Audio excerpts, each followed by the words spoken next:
feel very called to become a member of the Catholic Church. Love the Catholic Church. It's just the best place to be. From the studios of EWTN, this is Open Line. In North America, call toll-free 1-800-585-9396. That's 1-800-585-9396. Outside North America, call 1-205-271-2985. You can also send an email to openline@ewtn.com. A tremendous Friday to each and every one of you. Thanks so much for joining us here on EWTN's Open Line Friday. Our Vice President of Theology, Colin Donovan, is in the saddle, feet in the stirrups, buggy whip in hand, ready to drive the devil out of every theological conversation that we have today. Or at least try to. And actually, Colin's not here, to be honest with you, because it's actually Tuesday. I'm pulling the curtain back on... I am here on Tuesday, but what this is airing on Friday, I won't be in the studio. That's exactly right. Colin is drifting off to a Fatima conference, which will start on the 100th anniversary of the final apparition to the shepherd children in 1917 on October 13th. So today, as you listen to this, Colin is at Our Lady of Good Counsel Parish in Plymouth, Michigan, and that may not immediately ring a bell with many of you, but what I think will ring a bell with many of you is that's the parish of Father John Riccardo.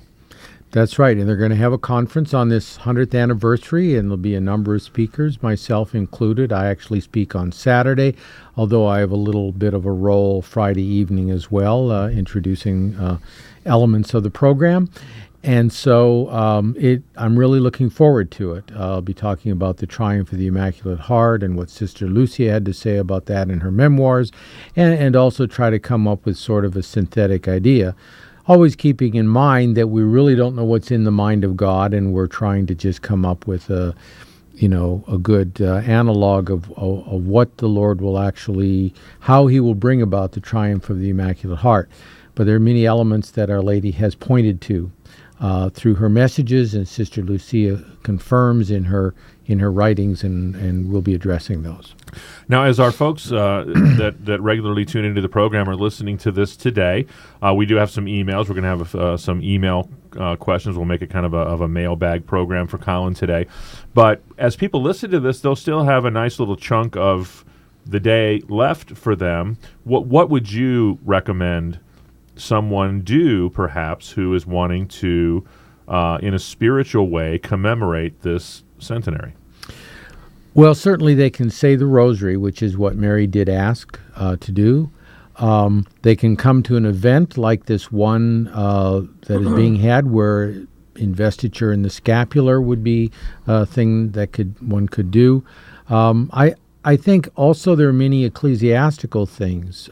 Every Catholic has the ability to gain an indulgence on this day, granted by Pope Francis in connection with this year. In fact, that grant will continue on into next year, I believe.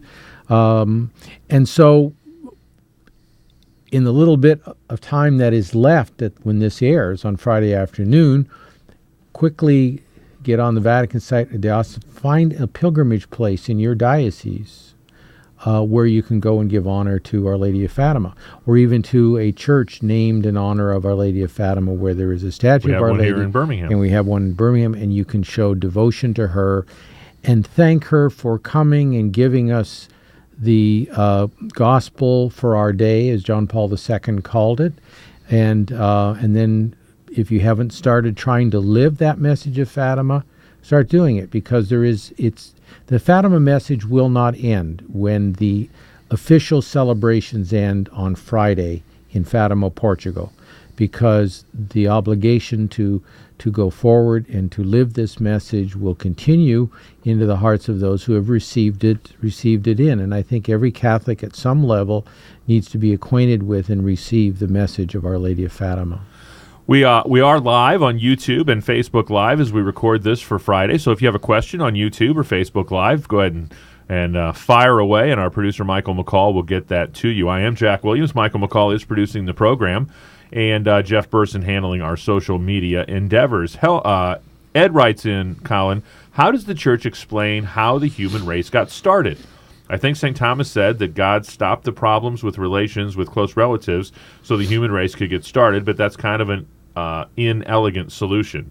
How do we know by science that the human race is traced back to two individuals, as Pius XII declared definitively? How does the Church explain it now? Okay. Well, first of all, we have to see that the Church speaks dogmatically, by which she makes certain assertions which she expects the people of the Church, the faithful, clergy and laity alike, to believe and to accept as having been revealed by God. And one of those assertions is that God made man and woman, and that from this first man and this first woman, the whole human race descended. So that's a theological assertion based on divine revelation. The Church also accepts that science within its own discipline is able to investigate these issues. It does it from a descriptive process. Science can't get at the causation. The Church gives us the causation: God, man and woman, created body and soul. It gives us that definitive answer, but science can't do that. It can only get at material causes, and so it looks descriptively. It looks at anthropological artifacts, at the remains of early men and women, and makes judgments and hypotheses and theories about it. And that's, of course, what the theory of evolution is trying to do, is referring to a material change over time of organisms, even to the point of saying that man could have, quote, evolved from a lower organism by a kind of process of material development. The Church criticizes that only insofar as doctrine and good philosophy allows it, because it wants science to do its own study, to do work within its discipline. And the thing about science is it is sort of self-limiting and self-disciplining, in that theories come and go within science. Explanations are given, theories are made, hypotheses are tested, and all of this. And then can come an intellectual revolution in the investigation of an area, as has happened in most of the major branches of science over time, and it will revise itself. So that we have to realize that science and the scientific method is not a definitive answer and doesn't get to causality and all of that.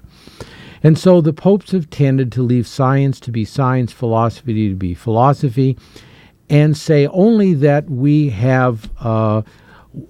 know that the cause of mankind and the cause of the first man and woman is God himself, because only God can infuse the immortal soul into matter. As was the case there. That leaves a whole area of investigation. Now, when Pius XII issued his encyclical on the origins of man, Humani Generis, back in the 1940s, he talked about these limits. And certainly he isn't prepared to give to science the idea that science's conclusions are final and the Church is bound with them, because even science knows that that's not the case. Ptolemy gave way to Copernicus. Let's see, the old idea of the static Earth gave way to plate tectonics and Wegener. So there were a lot of revolutions in science over the centuries, and the Church understands that. And as I said, most scientists understand that unless they have some ideology driving it. So the Church leaves that to work itself out and makes those claims which are dogmatically secure and which she affirms regarding the human race. As Pius XII said in his encyclical, it is not clear how, for instance, if we found that human beings evolved materially in different parts of the world, the theory of a multiple or polygenic origins of mankind, that would be reconcilable with the Church. But the emailer actually suggests what is really taking place. Science, while it's not claiming that the first man and first woman lived in the same time and same place, basically does claim, based on the genetics, that one man gave rise to all the males that carry a Y chromosome in the world. Of course, that's the male. And that all human beings are derived from one woman because the DNA in the mitochondria of each and every of our billions of cells can be traced back by sort of a reverse engineering the DNA that is present today to a single source. Now, it places those sources tens of thousands of years apart, but nonetheless, the principle is established. And I think the church, rather than trying to tell science what the conclusions of science will be, is rather instead confident that ultimately the truth will be expressed, that the human race does come from one man and one woman. So that's where the church leaves it without trying to be both theologian and scientist. Just getting started on a very special mailbag edition of EWTN's Open Line Friday. We won't be taking your phone calls today as Colin is in Plymouth, Michigan at a Fatima conference, but we've got this all-new, never-before-heard mailbag edition of EWTN's Open Line Friday.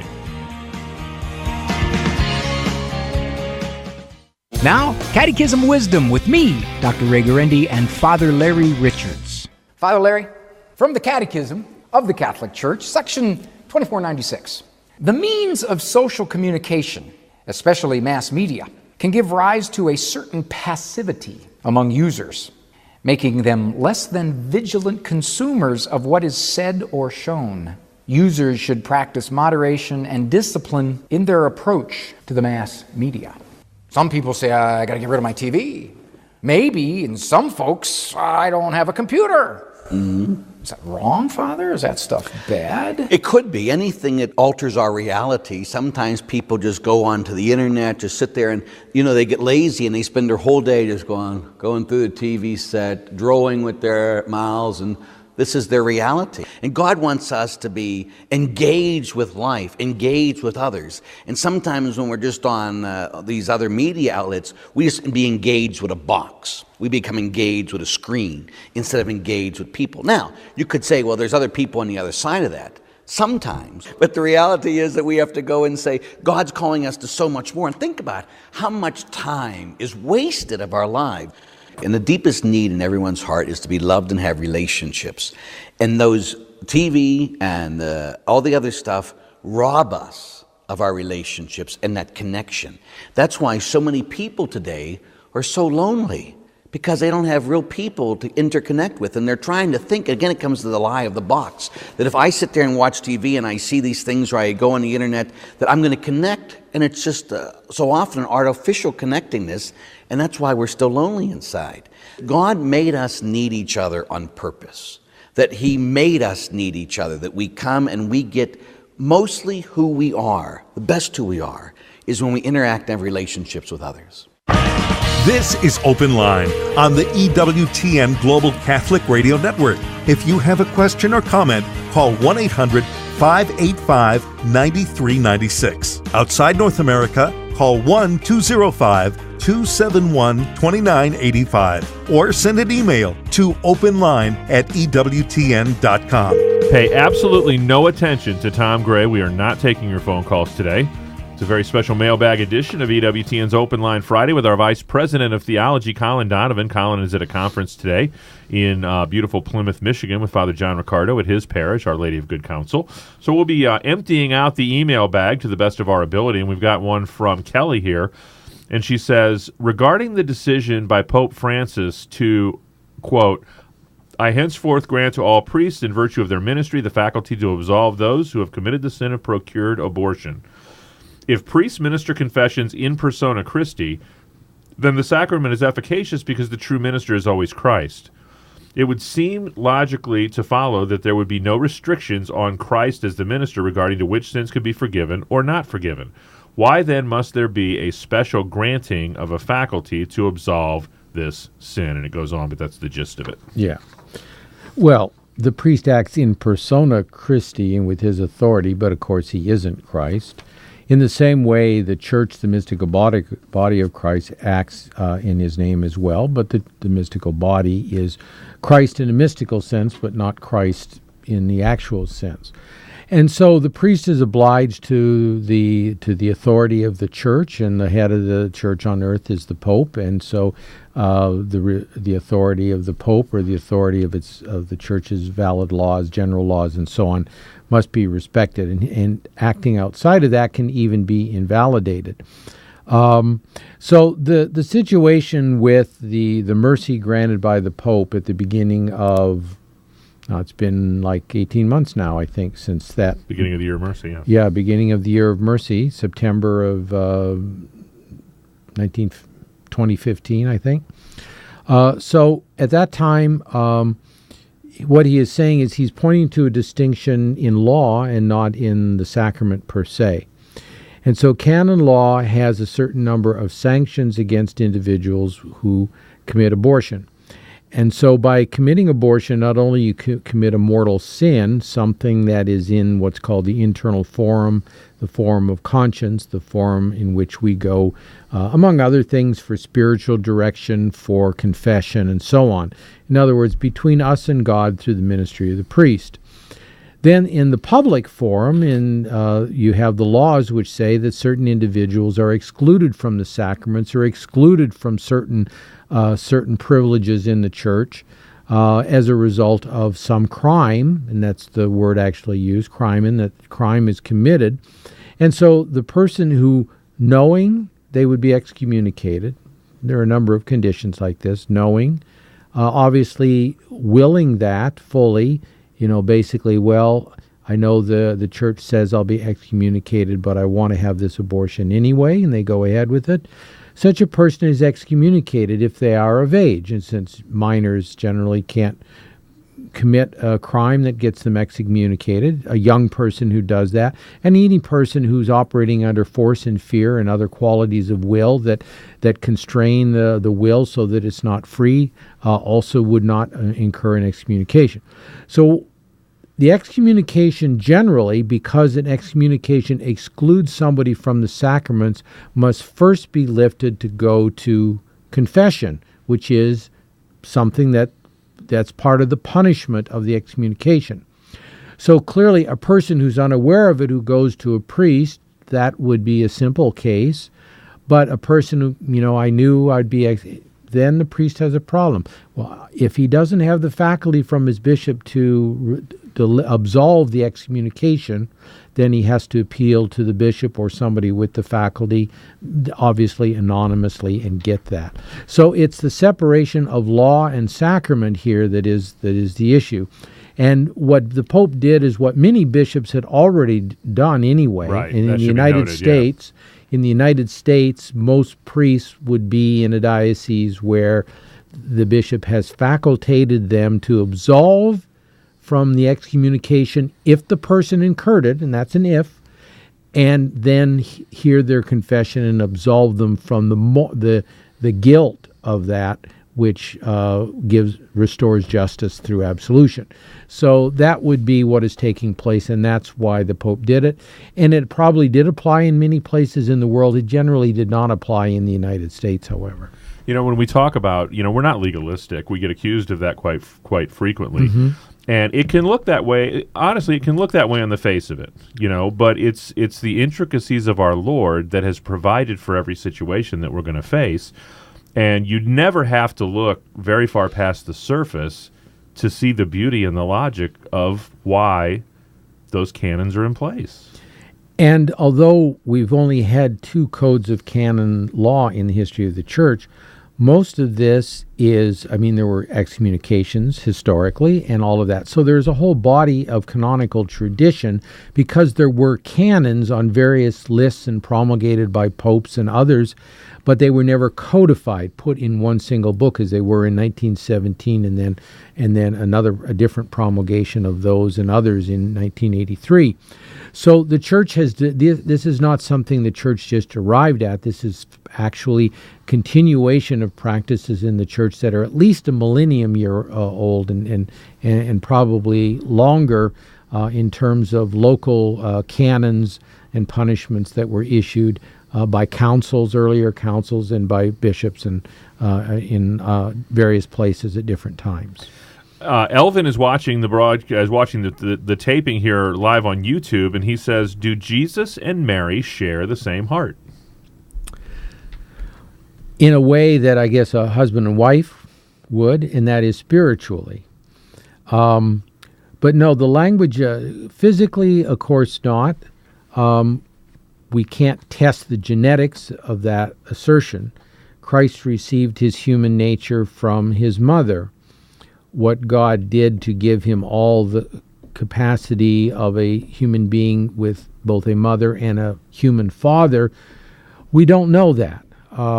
But so in a way, you could say that Christ's heart was patterned after Our Lady's heart, because that was the nature that he received. But yet, of course, his divine nature and the personhood means that divine nature and that divine person operate through that human heart of Christ in both a divine and human way. And this is how he is able to understand all of our human foibles and weaknesses and so on. So yes, I think on the moral level and on the spiritual level, in a way, they are one heart, cor unum. But obviously, physically, I mean, as human beings, they have separate hearts. And if you look at the language of Fatima, and the message of Fatima was not only shape up world, but that God wishes to establish in devotion in the world to my Immaculate Heart. And the prayers of the angel put the Sacred Heart and the Immaculate Heart on the same level, in a way that was probably not theologically true historically, but which we are grappling to understand the way in which that is. But it's on the level of charity, that bond of union, of moral union between Christ and Mary, and certainly not physical union as between a husband and wife, but morally as a husband and wife can be of one heart.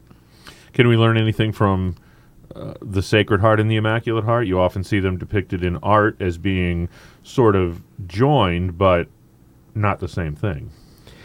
They aren't. I think you can learn, obviously, because the symbolism there is on Christ, the crown of thorns, and on Mary, the 7 swords, predicted at the presentation, and the sword shall pierce your heart, that the thoughts of many would be laid bare. That we have today a very happy view of Christianity. That being a disciple should be endless joy and happiness, that all human relations should be endless joy and happiness, that I should be affirmed in everything that I find myself to be, when in reality the lives of Jesus and Mary is a life of contradiction, from outside, of course, because of who they were and the graces, in Mary's case certainly, that she had. That's more representative of human life than I think many modern perceptions of the heart. Yet there also is veiled in that great joy, especially for Mary, in knowing that she's doing the perfect will of the Father.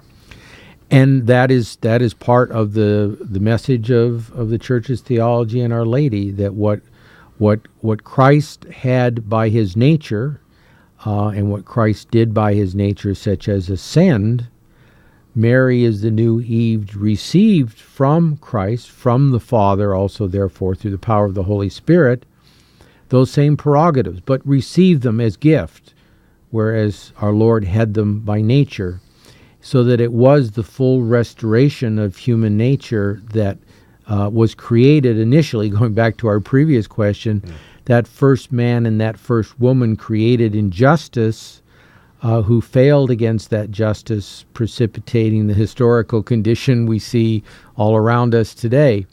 Whereas with Mary and Jesus, they're precipitating a different kind of condition, and that is of the kingdom of grace, of the union of charity of hearts. And Mary's received now all of the prerogatives of that union in terms of her assumption and coronation, and we can rejoice that she has gone before us in this.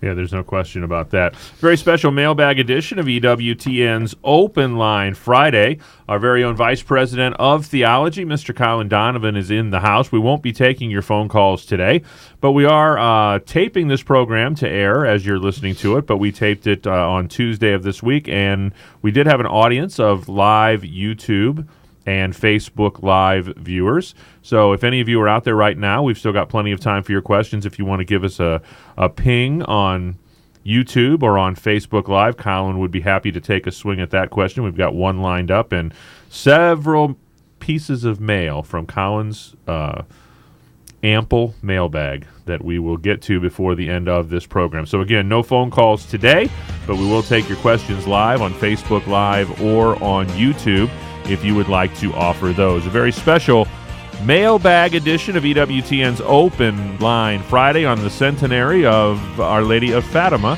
here on October 13th, 2017.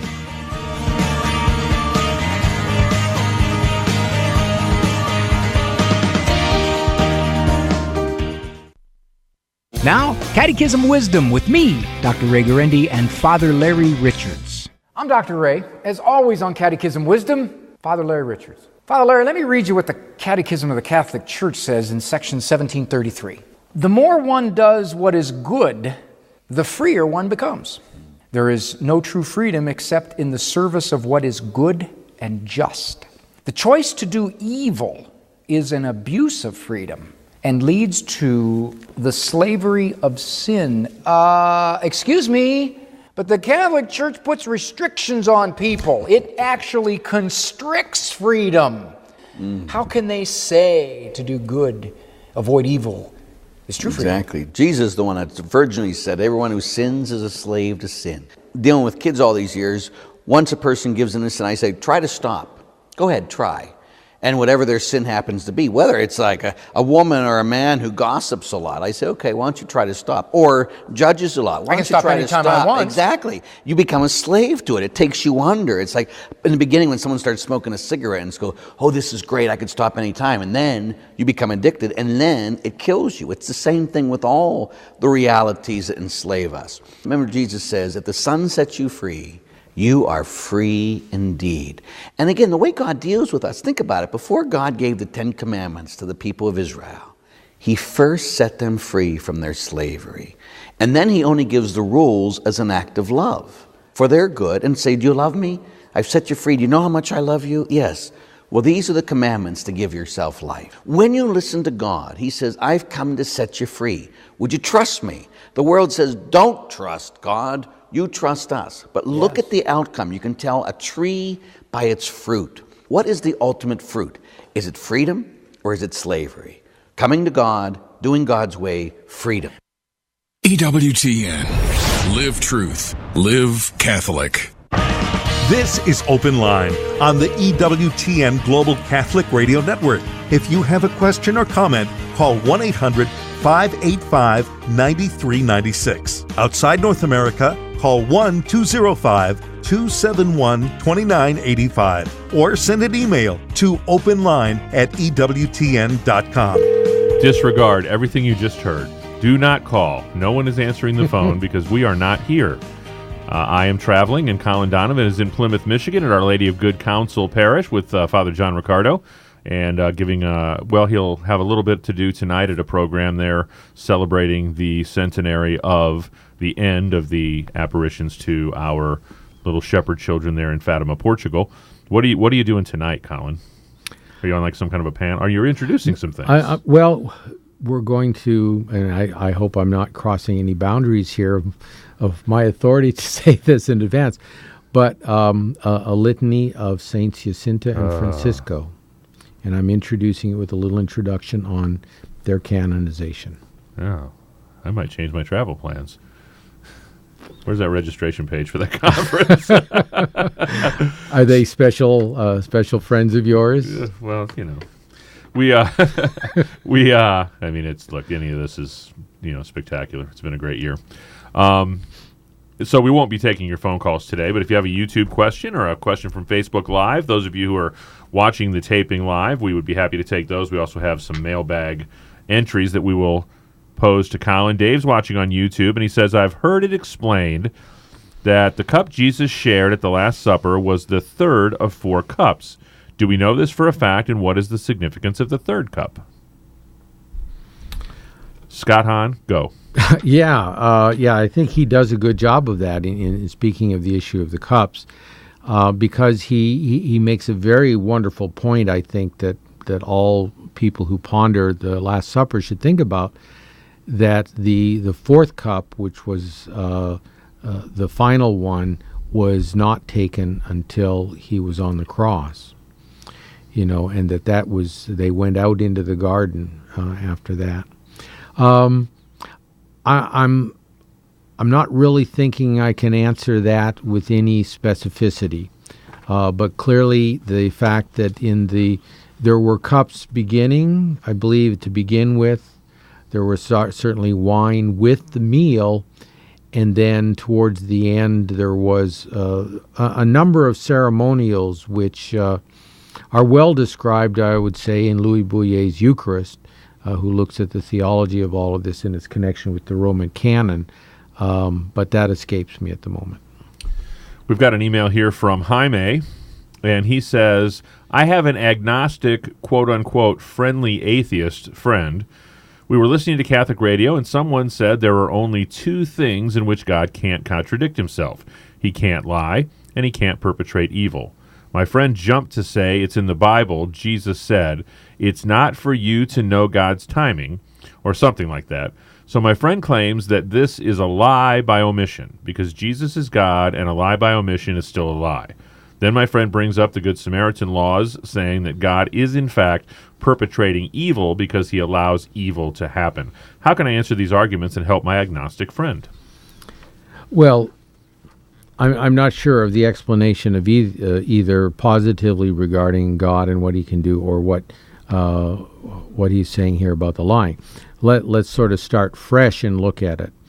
The nature of God is he's good. He's pure goodness, and out of pure goodness you can't do evil. There's no possibility of change.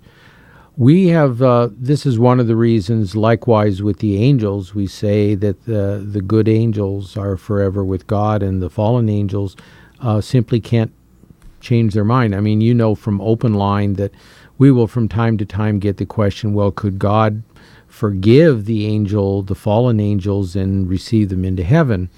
There is no principle of repentance in the fallen angels, because they are fixed on evil. Just as there is no principle of conversion to evil in God or in the good angels, because God possesses and is all good, and the good angels possess all good by possessing God.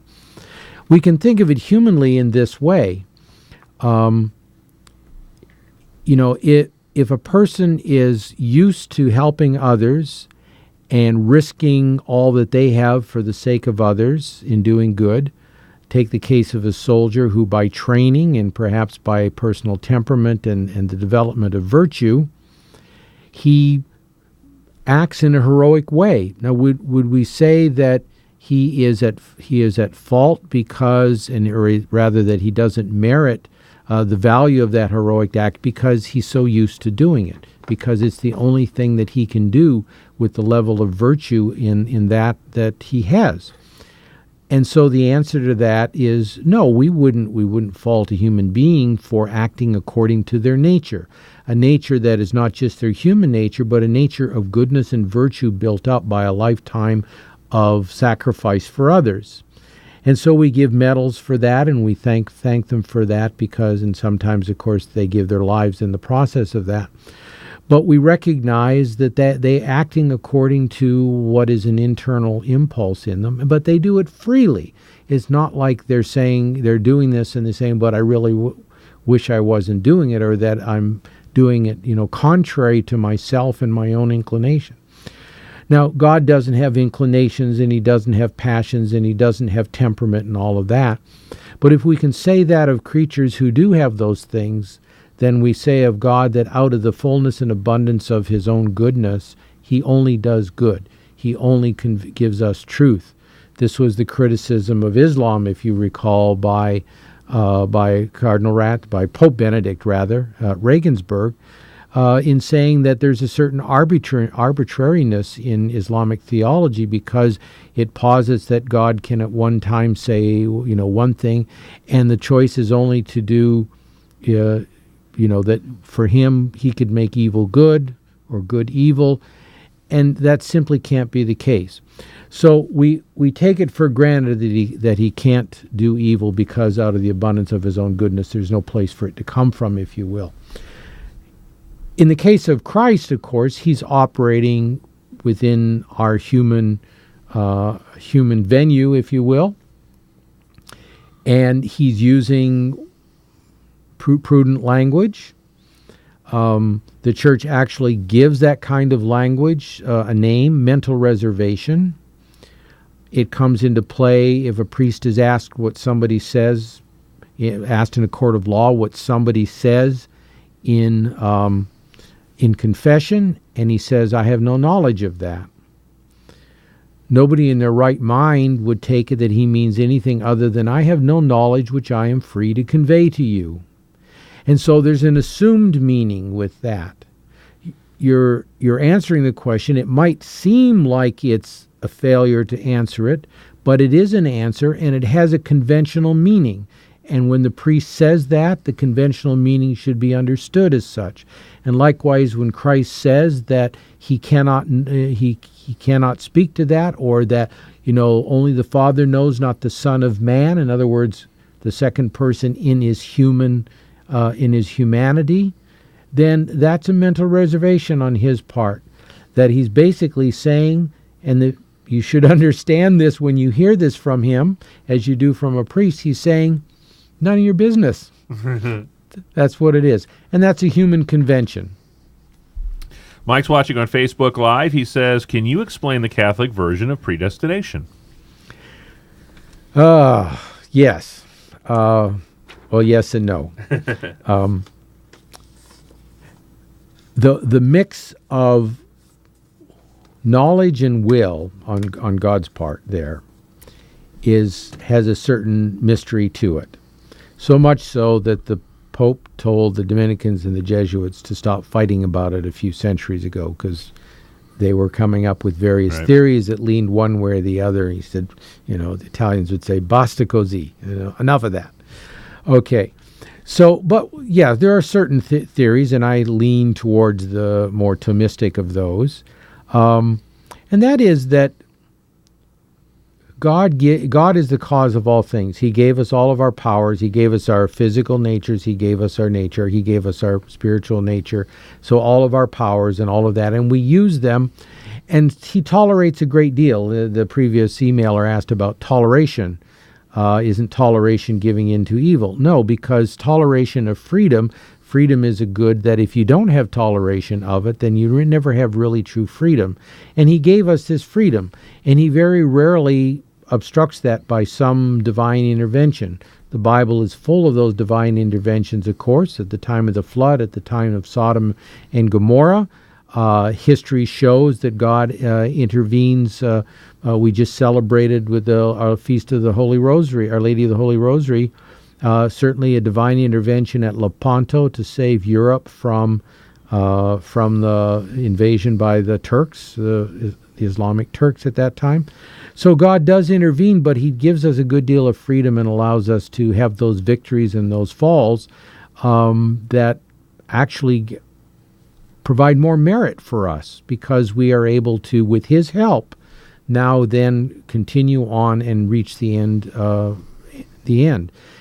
If God made everything so black and white that we could all we had to do was follow that to the letter.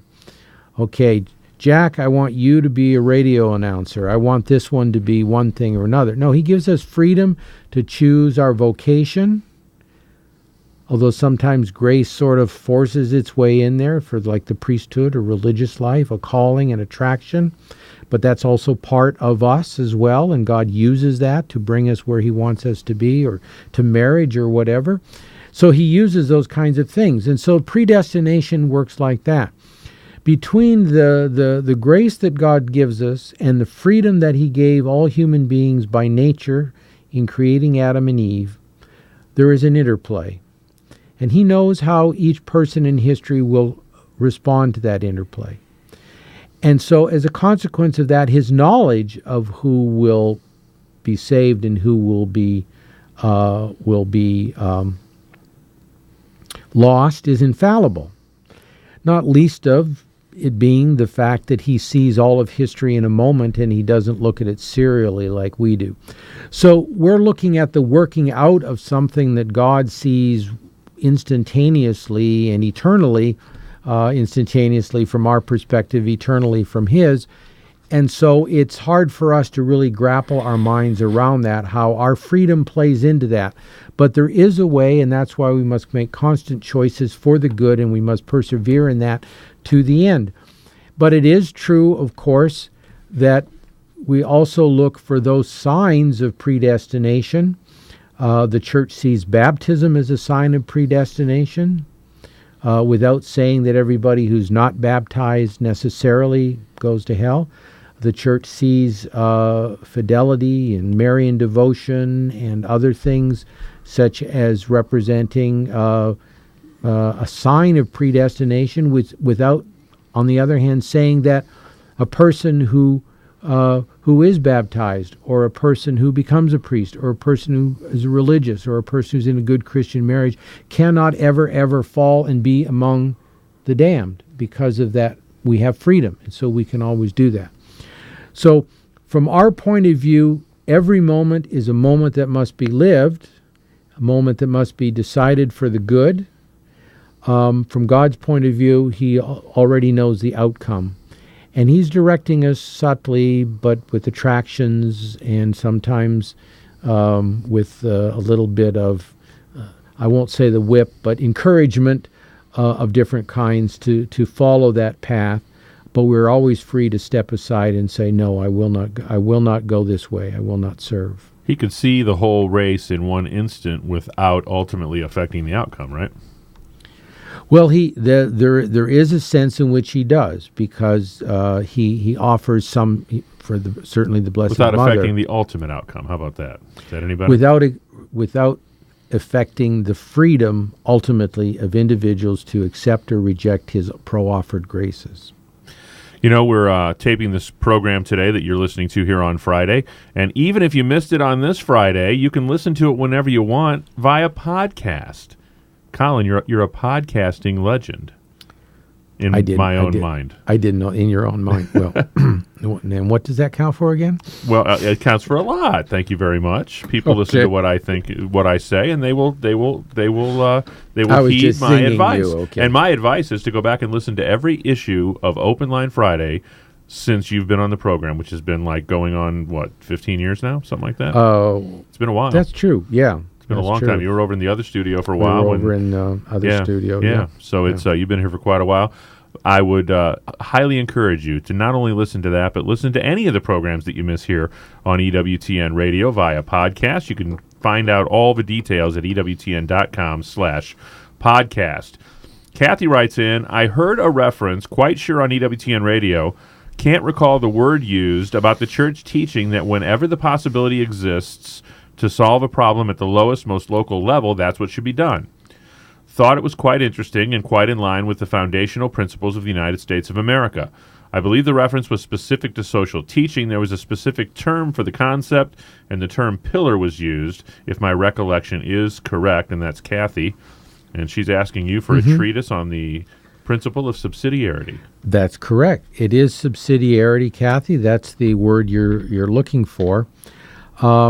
There are a number of these principles there. It's a pillar of Catholic social teaching. So if you look in the Catechism, which gives a very brief view, and I highly recommend that everybody have a Catechism of the Catholic Church on their shelf, as well as the Compendium of the Social Teaching of the Church, which also comes from the Holy See, which deals with the social teaching. Now, when you look in the Catechism, you think, well, these things are pretty black and white because it's doctrines and dogmas and so on. There's a lot of perspective in the way things are explained, of course, but basically we're talking about truths of the church and regarding prayer life and moral theology, the Ten Commandments and so on. In the case of the compendium, the starting point is obviously the pillars of Catholic social teaching, but the variety of social issues makes that there is very seldom a black and white answer. But the objective is to respect the principal components of the social dignity, the dignity of the human being, obviously the common good of all, as opposed to the common good of the particular. And certainly among those would be the principle of subsidiarity. I think that would be an ancillary or a secondary principle, but nonetheless it goes with that. And it plays out in this way. We can almost start off from our last questioner on freedom. We all have freedom. If God does not coerce us, why should government coerce us? And I'm not talking necessarily about tyranny. We know that tyranny coerces, but that's a corruption of government. But there's always a risk that when you're making decisions for other people, that your motives are less than pure and other things enter into it. And the idea is that the further away you are from the person who will be impacted by that decision, then the more likely the decision is not really to serve their good, but, it may have a good intention. So you look at healthcare, and one of the criticisms of of bureaucratic forms of healthcare, whether it's run by corporations or run by the government, is that the decision making is often more and more frequently taking out of the hands of the doctor-patient relationship. Subsidiarity would say that ideally it's within the doctor-patient relationship. But on the other hand, when you can't afford the care, and so provision is provided you by your employer or by your city or state or your federal government or whatever, then clearly there is a certain giving up of authority there. But that should be within limits that are necessary. What's necessary to provide the economical medical care, what's necessary to provide proper regulation and to provide the services and make sure that there's not bilking and billing and all the other things that go along with efficient and successful health care. So subsidiarity would say, yes, you can have it at these different levels. You can buy a corporation, you can buy the government, but you have to take account of subsidiarity and not override the freedom and the rights of the individuals, doctors to provide the care as their training and education see fit, and patients to take that care and accept that care and those risks connected with that care that they feel. And so the point she made there about our Constitution is actually quite a good one. And Cardinal Joseph Ratzinger once remarked that compared to the European constitutions, the American Constitution seemed to be better suited to the natural law. And you would get subsidiarity out of the idea of the natural law and human nature and freedom, the freedom of human nature and the rights of man and all of that. So there are clearly some things in there that are in our Constitution that are protective of those rights. And that would be, I think that's a true statement. But there always is, we talked about healthcare and the example of that, in trying to get economical and successful healthcare for people without burdening on their rights, without offending their rights and their dignity. That's got to be a lot of work for everybody involved. And I think it is still true that the idea of snatching those decisions far up the food chain, if you will, doesn't accomplish that.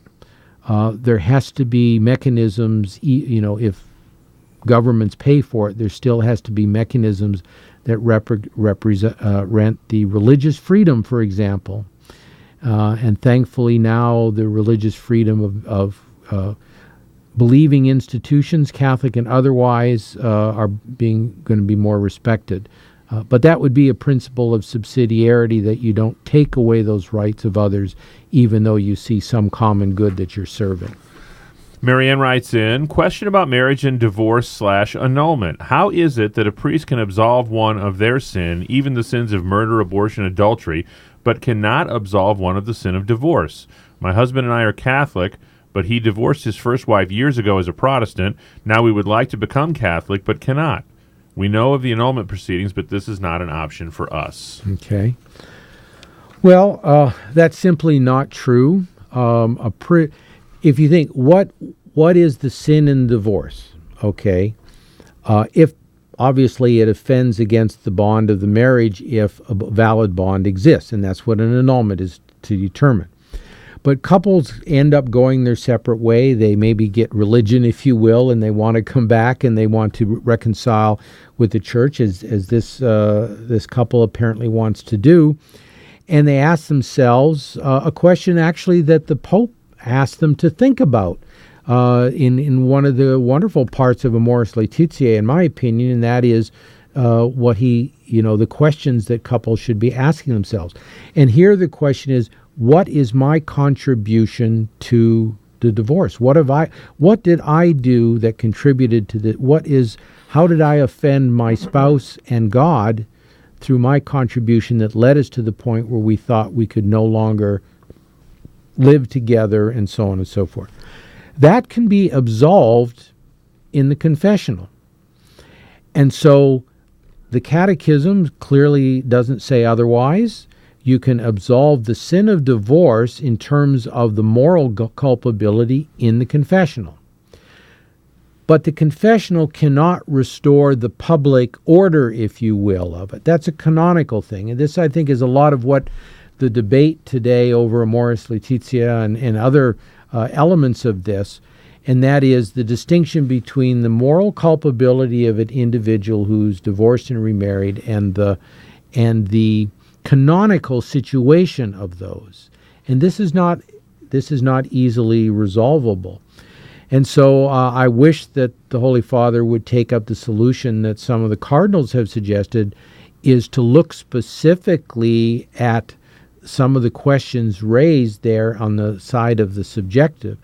How do we pastorally help a person come around to the knowledge of their own weakness and to get absolution for that, and then at the same time work towards the resolution of the canonical obstacle to them marrying validly in the church? That is a big question. And I don't think there's any ready solution for that, and I think a lot of the confusion which is spoken of with respect to Amoris Laetitia has to do with that element of it. You can go to confession and you can be absolved from divorce, from relations outside of a valid marriage. But then how do you move forward from that point without sort of going back on your repentance and your remorse for those things? There has to be some positive way forward, and I think that's the element that needs to be discussed. Where do you think you're at right now? It's almost 4 o'clock Eastern time on Friday. Where do you reckon you are? Somewhere between the airport and Plymouth, I think. There you go. That's not a very long drive. So no, it is not. You're in pretty good hands. Colin, thanks so much for you're welcome. Busting up your schedule on a Tuesday and coming in and recording this for our listeners. Happy to do it. Well, we hope you're enjoying yourself there, and we hope that you have an opportunity to harvest some of the fruits of this wonderful devotion that Holy Mother Church has given us as we celebrate the 100th anniversary of the final apparition at Fatima. On behalf of our host, Colin Donovan, our producer, Michael McCall, and our social media maven, Mr. Jeff Burson, I'm Jack Williams. Thanks so much for another week of Open Line. Back at it again Monday with John Martinoni. Until we get together then, God bless.